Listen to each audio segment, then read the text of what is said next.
in fact, to rape and pillage society. I consider that a system that is fundamentally evil. So, yeah, the 14th Amendment definitely was a stepping stone.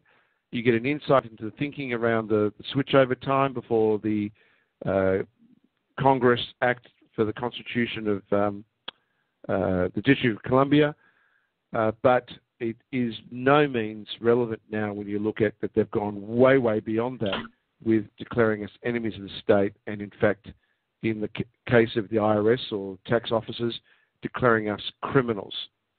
So, Greg, thank you for everything. I know you had I know there's more you could say.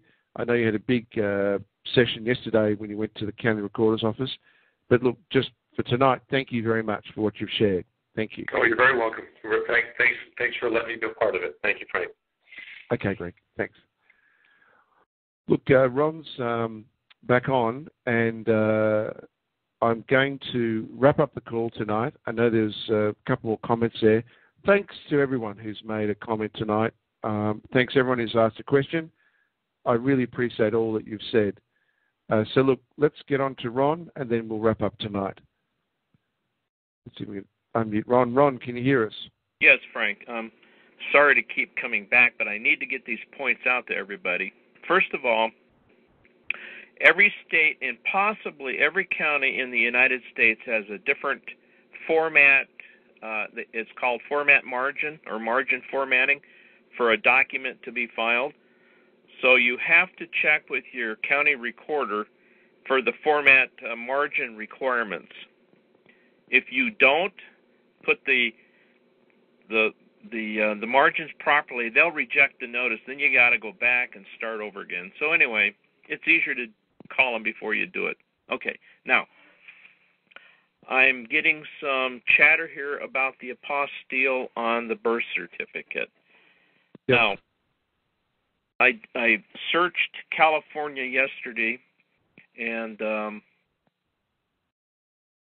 the only office in California that will do an apostille is the Secretary of State, and I have found that to be true in the state of Washington also.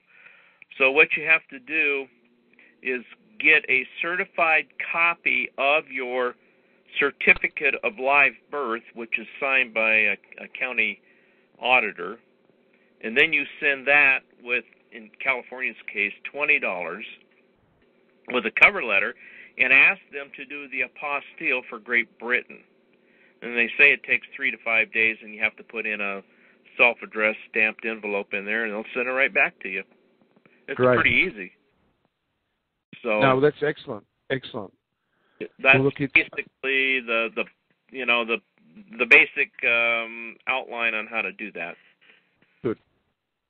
Well, look, again, we're going to add that material onto the sites and also add it onto the information on the court sites as well. But, Ron, again, thank you. You're welcome. I know that people can find that very helpful. Okay? Okay. Good on you. Bye. Bye. Well, that wraps up tonight. Look, thanks again to all of you who've come on to listen tonight. Thanks to all those that will be listening to this later from the download on university.ucadia.info or from TalkShoe. Remember, all the information is based on research and what we know. When we find new things, we always share with you. There is no condition other than please always consider carefully and always look to the question yourself, the source of the information and the intent of people that are sharing information. Thank you again, everyone, and I look forward to having that information on the 144 truths up in the next few days and speaking with you and hearing your questions and comments at the same time next week. Till then, all the best and God bless. Night.